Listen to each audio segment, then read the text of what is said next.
পাল্টানো দরকার। চাই বিজেপি সরকার।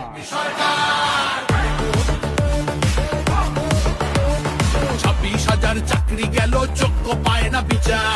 কয়লা বালি গরু মানুষ সবই হচ্ছে পাচার। হাটের তলায় লুকিয়ে রাখা কালো টাকার পাহাড়।